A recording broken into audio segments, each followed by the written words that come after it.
Buongiorno da Renzo Micheletto, ben ritrovati con un nuovo approfondimento di Radio Veneto Agricoltura che quest'oggi sarà dedicato ai vitigni resistenti e ad alcuni progetti in questo ambito. Argomento che abbiamo già affrontato in alcune precedenti puntate ma che oggi riprendiamo con il collega il dottor Stefano Soligo di Veneto Agricoltura che è un esperto anche in di queste tematiche. Stefano, grazie innanzitutto per essere qui con noi oggi. Inquadriamo il tema un po' dei vitigni resistenti. Che cosa sono? Buongiorno innanzitutto a tutti i radioascoltatori. Allora, noi quando parliamo di tutto questo che ci affascina del mondo del vino e della viticoltura, parliamo solamente di una specie delle tante di vitis vinifera che sono presenti nel mondo, che vengono suddivise in tre gruppi prevalenti: quelle europee, di cui appunto vitis vinifera è il rappresentante maggiore, e poi delle viti cosiddette americane e le viti cosiddette asiatiche. Fino al 1800 la cultura della vitis vinifera in Europa non ha avuto grossi problemi di malattie, ma in quest'arco di tempo sono arrivate le tre grandi malattie che hanno messo un po' in crisi la viticoltura europea, e precisamente l'oidio, la peronospora e la filossera della vite, che è un insetto. Come si è risposto a questi arrivi che hanno messo veramente in crisi, possiamo dire in ginocchio la viticoltura europea? Si è reagiti in tre modi fondamentali. Per la risposta alle malattie fungine, peronospora, oidio, si è cominciato a lavorare su prodotti chimici, zolfo e rame, che ancora adesso sono la base, il fondamento, insomma, della difesa per questi due funghi, e dopo sviluppati tutti i prodotti che noi conosciamo adesso. Poi si è cominciato tutta una serie di incroci e di innesti, sfruttando che cosa? Sfruttando il fatto che invece altre specie di vitis, come abbiamo detto americane e asiatiche, possiedono dei geni di resistenza per questi patogeni, specialmente funginei. La filossera no, perché è un insetto, non esistono resistenze perciò. Per risolvere la filossera quindi si è innestato la famosa barbatella che noi adesso conosciamo, in cui vitis vinifera viene innestata su un piede, un portainnesto di vite di origine americana che resiste a questo insetto. Oppure incroci, si era cominciato a vedere che io posso, noi per incrocio parliamo che i geni vengono trasmessi in maniera naturale, cioè per incrocio non utilizzando tecniche che possono essere neanche ascrivibili a organismi modificati geneticamente. Ho cominciato a fare questi incroci, si sono sviluppati negli primi anni del Novecento. Purtroppo questi incroci qui, c'è stata troppa fretta, non avevano caratteristiche enologiche buone, per cui alla fine sono stati vietati da noi, per esempio in Italia, per legge decreto nel 1934, l'impianto di queste, più in altri paesi.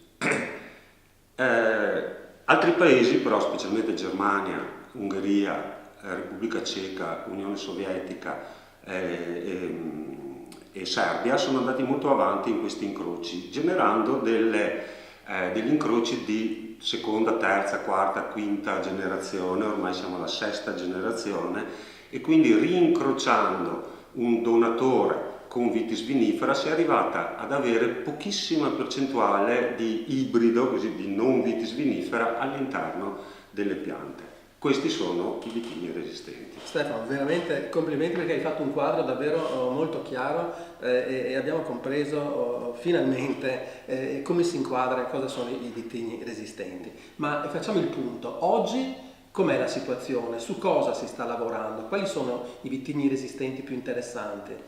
Allora, a livello mondiale si sta parecchio.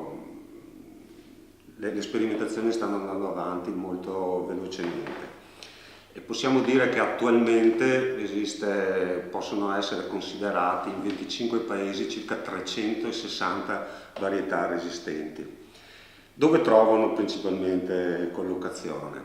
Trovano collocazione nella zona americana, degli Stati Uniti, Brasile, molto fuori Europa vengono coltivati, in Europa vengono coltivati molto in Germania e in Repubblica Ceca. Questo perché legislativamente, e poi faremo magari nelle considerazioni finali una piccola considerazione su questo punto, legislativamente nel registro nazionale delle varietà di vite, ogni paese ha un registro nazionale, i paesi naturalmente di viticoltura avanzata,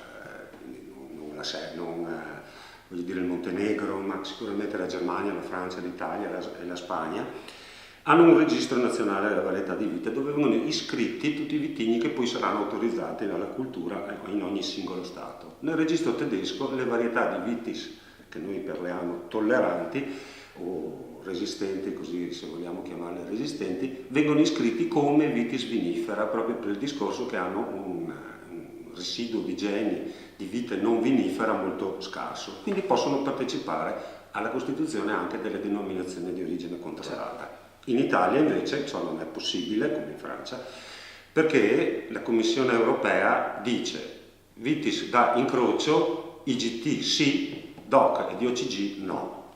Chiaro. Facciamo però adesso il punto, cosa si sta facendo qui nel Veneto. Allora, scendiamo in Italia. Sì. In Italia alcune regioni, essendo un registro nazionale delle varietà di vite italiano, e qui noi sappiamo essere iscritti attualmente 20 varietà cosiddette resistenti, che sono più o meno equiparate, 10 derivano dalla scuola tedesca e 10 derivano dalla scuola italiana, perché anche in Italia si è sviluppato nell'ultimo ventennio un notevole movimento di questo tipo di incrocio per verificare appunto l'emissione di varietà resistenti. Sono 20 come si stava dicendo, però poi per poter essere autorizzate alla cultura, questo è a livello regionale.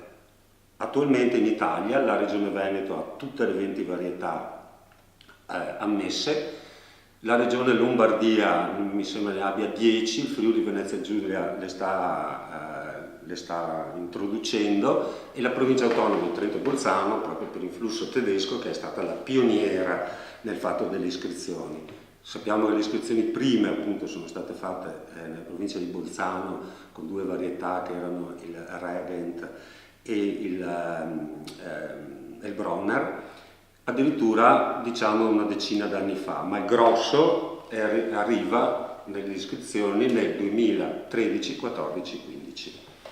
Perfetto. Attualmente, per essere un attimo più precisi, noi al 2018 abbiamo circa 80 ettari impiantati nella regione Veneto, in cui il Trevisano con circa 30 fa la parte da Leone, seguito dal Bellunese, quindi zona montana, poi dal Veronese e via via le altre. Spendiamo 2 parole su quelli che sono i vitigni tolleranti o resistenti su cui si sta lavorando qui nel Veneto.